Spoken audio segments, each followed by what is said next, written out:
Alright, welcome back to a new video. And as you can tell, there's kind of a dry spell for the rest of the year, because we're supposedly getting Spence versus Crawford until, a certain somebody decided to duck their opponent. Not gonna name names. His name kind of sounds like a crustacean, but you get the point. So, you know what we got next? Because, first of all, if you're watching this, then it's been like 2 days since the Love versus Spark. And I have no idea who won because I'm recording this on Saturday. But it's a very deadly weapon against the right hand from Spark and another.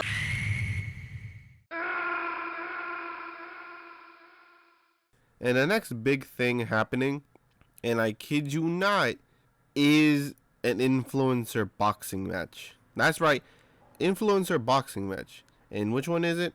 It is the Misfit Boxing X Dazn series number 3, with the main event being Hasim Rahman Jr. versus Victor Belfort. Who are these people? Most people would know Hasim when he was going to fight Jake Paul, but let's just say he had trouble making weight. Let's just say after the press interviews, he might have gone to McDonald's, get himself a large combo. You know what I'm saying? Even though he still kind of made weight. I mean, he was like, what, 1 pound over when he weighed himself on the day, because the fight was canceled, but he said, I'm gonna tell people that I made weight. And then after, he made fun of Tommy Fury for not making weight for the Deji Mayweather fight. So the pot calling the tea kettle black. I don't get that saying, and I never will. And who is he fighting? He's fighting Vitor. He's not even Victor. It's Vitor Belfort. Who is he? He is a ex-UFC fighter. So, tell me again why this fight is happening. Hasim is the son of a professional boxer. He was fighting in professional bouts until he decided to collide with Jake Paul, and now all of a sudden, he's fighting an ex-UFC fighter. And do I know his record? I actually don't know. I'm actually gonna search it up right now. And the thing is, he actually only has and the weird thing is Hasim is fighting a dude with do not be surprised, someone who has 1 win. Yep. 1 win to his name. Belfort has. And let me tell you something. I'm gonna give credit where credit's due. That win came via knockout, but it was in 2006. Yep. 2006 was his last fight. I'm tripping or something, because there's no way it was in 2006. There has to be something else. No, he only has 1 win via knockout, which is good, but that was 16 years ago. Whoa. Wasn't everyone clowning Jake Paul for fighting a ex-UFC fighter who's old? First of all, this is even worse, because Belfort, I don't even think he's better than Silva. Not to mention he only has 1 fight 16 years ago. Why aren't people cloning him, man? Why aren't people cloning him? That's not right, Everyone has to be the same, keep that same energy. But besides the first, we are going to look at the other influencers fighting on this card, because for some reason, Hasim is fighting in the main event of a card filled with influencers. Why? I have no idea, man. I don't know what he's trying to do with his career, but he's definitely not trying to go higher up. The first one, which I assume is happening, is Ice Poseidon versus Brandon Buckingham. As you could tell, you can't really choose who's gonna win, because both of them have like 0 training, and even if they did, it obviously will not do anything. So basically, if you really want to do these fights and you want to predict them, just flip a coin. Heads or tails, you're going to have the same amount of chance of getting it right. But screw it. Only because I know Ice Poseidon because of a past, controversy he was in because of Carl. Yeah, that's right, Carl from Mr. Beast. So I'm going to just pick Ice Poseidon. I heard of him kind of a little bit before, so I'm going to just choose him.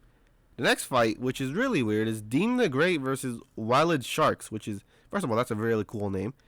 It has to be Dean, bro. I don't think anyone beats Dean in lightweight as of right now, because, it's kind of hard, you know. I mean, Evil Hero did put up a hell of a fight against Dean the Great, but eventually he got taken out. So I got Dean the Great via KO, TKO. I mean, not KO. And the next one is a really weird one. It's Minicon versus Nick Joseph. Only because I'm only choosing Nick Joseph because look at him. He looks like he means business. Minicon looks like he's there for the funds and for the money. I cannot blame him. So, you know, once again, flip a coin and you got yourself a winner.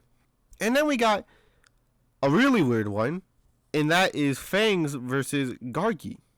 You know, we already done this type of thing before in a previous video. Watch it, it's pretty good.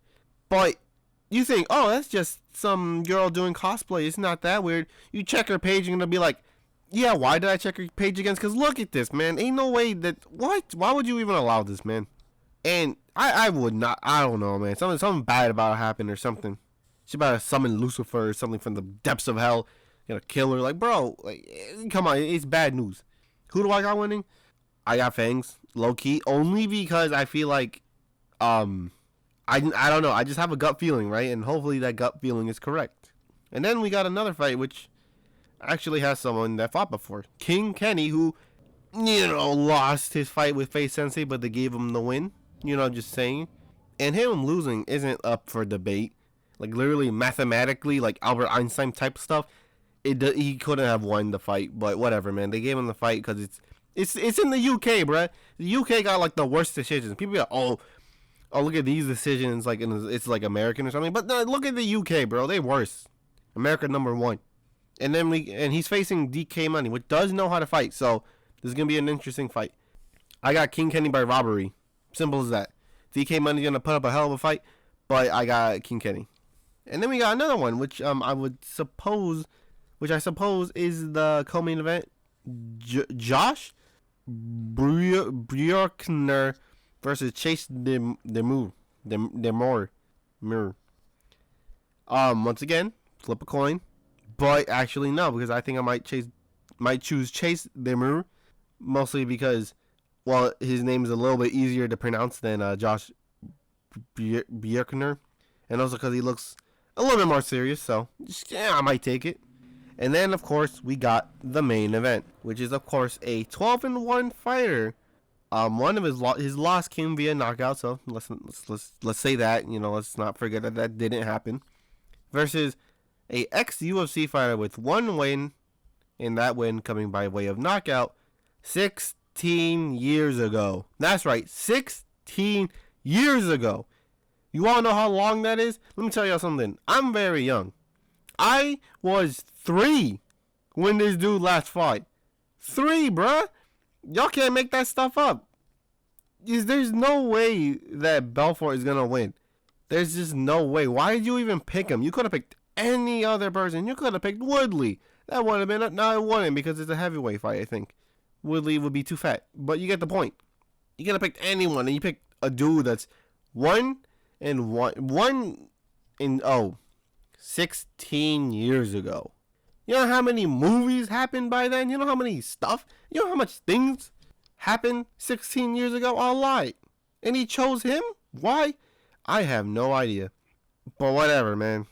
I don't know. Hasim, you do you, man. You do you. But another interesting thing is KSI is gonna be announcing his next opponent. Who is it gonna be? It has to be Woodley.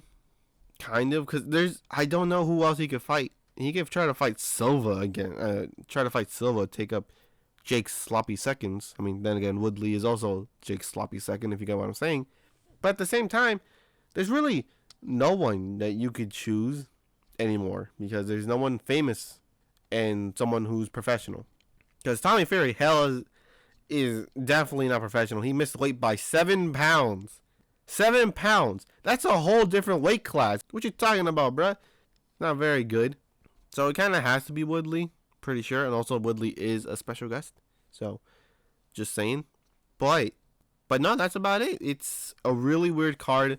Is it going to do well? I don't think so. I don't think this is going to be very... I mean, it isn't pay-per-view, so you can't really check, a little bit better. But I don't think it's going to do as well. Obviously, because it doesn't have KSI or Deji. But it does have King Kenny and Dean the Great. and Hasim. So, I think those three can match up to KSI by himself. So, but anyways, that is the end of the video. And let me tell y'all something. Boxing had a dry spell. There's nothing good happening for the rest of the year, like I said before. And people aren't willing to watch other videos because I made a Love versus Spark video and it has 0 views. So, thank you very much. But screw it. I think I'll find something. I don't know. Boxing culture. I don't know. Whatever. But you got the point, right? But anyway, that is the end of the video. Hope you enjoyed it. And I'll catch you in the next one.